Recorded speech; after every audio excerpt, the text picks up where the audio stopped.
everyone! It's me, Angel. Welcome sa aking YouTube channel. Ang aking topic for today ay tungkol po ito sa paternity leave. So, sasagutin ko po tong comment ni Sir John. Sabi niya, paano po if si Mrs. wala pang contribution sa SSS niya? Makapag-file pa rin po ba ako ng paternity leave? Yes naman po, makakapag-avail ka. First of all, tandaan niyo po guys, ang paternity leave, hindi po ito ina-avail sa SSS.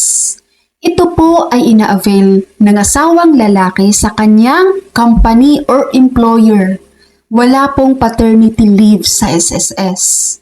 Kaya nga po ang isa sa qualifications para ang asawang lalaki ay makapag-avail ng 7 days paternity leave with pay, dapat po siya ay employed. Kasi nga, sa employer niyo po ito, kinukuha, ina-avail, hindi sa SSS.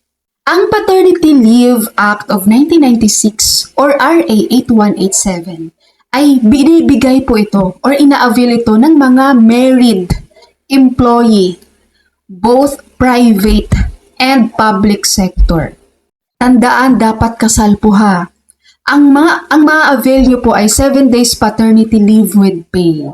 Kumbaga, yung 7 days na yan, guys, hindi kayo absent niyan. On leave kayo, on paternity leave, pero wala pong bawas doon sa sahod nyo sa mga araw na naka-paternity leave po kayo. Kung tatanungin nyo ako, ma'am, paano yun? Kasi hindi pa naman ako regular sa company, contractual lang po ako. Kahit po contractual ka lang, okay lang yan. Ang paternity leave po ay na-avail ng ating mga married male employees regardless of their employment status. Mapa-regular ka man, mapa-contractual ka man, mapa-provisionary ka man. Ngayon, ilang beses ba pwedeng mag-claim ng ating paternity leave? Hanggang 4th delivery po. Hanggang sa 4 na panganganak ng iyong wife, pwede ka makakapag-avail ng paternity leave. Pag alam nyo na po ang expected delivery date ng asawa nyo, mag-file na po agad kayo ng leave sa HR nyo sa company nyo. No? Mag-file kayo ahead of time. Mas maaga guys, mas maganda. Kahit pa 1 month advance yan, 2 months advance yan, no? Okay lang po yon. Para po, maging aware naman yung boss mo or yung company nyo na mawawala ka. 7 days kang on paternity leave ng mga ganitong dates. And speaking of 7 days paternity leave, hindi po kailangan niya na dapat continuous ha. Kumbaga po, pwede mo yan i-staggered. Let's say for example, yung position mo ngayon, hindi siya pwedeng mawalan ng tao ng ilang araw. So pwede yon, let's say weekly, 2 days mo lang gagamitin yung paternity leave mo or 3 days mo lang paternity leave mo. So may mga ganong cases guys. Yung iba dyan, nag-uusap mismo si employee tsaka yung immediate head niya. Let's say for example, Harry, this week, yung paternity leave mo, baka pwede mo namang gawing 3 days per week ka lang. Kasi kailangan ka na, Monday to Wednesday. Kasi kailangan ka dito sa office ng Thursday and Friday. So pwede po yung ganon. Depende po sa negotiation nyo sa company nyo.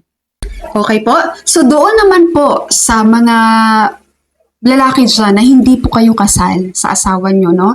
Kumbaga, meron lang kayong ka-live-in partner ngayon at buntis at malapit na ring manganak.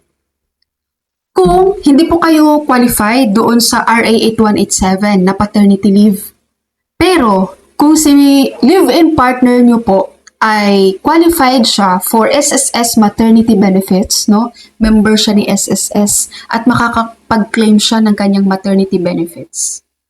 Kapag ganun po, ang iyong live-in partner pwede siyang magbigay ng allocation sa'yo.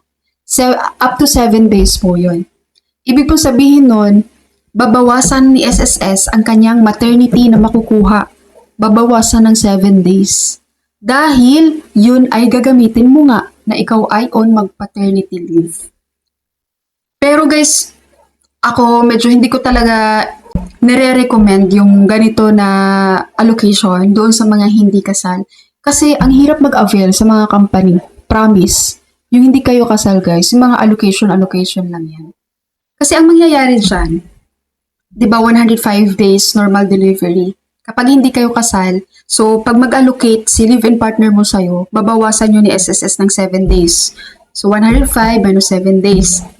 Ganon. Tapos, ang gagawin mo, ikaw lalaki na live-in partner niya, magpa-file ka ngayon sa company mo ng paternity leave. Ipapakita mo doon na binibigyan ka nga ng live-in partner mo ng 7 days allocation. Ang hirap magpa-approve niyan guys sa mga company. Kaya yung iba dito, nang hinayang, sana hindi na lang ako nag-allocate sa partner ko.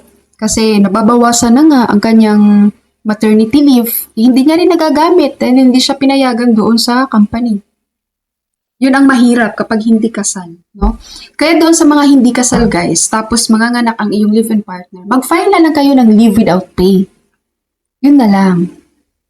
Okay? Huwag nyo nang pabawasan sa live-in partner nyo yung maternity na makuha niya kay SSS. Ganun na lang po.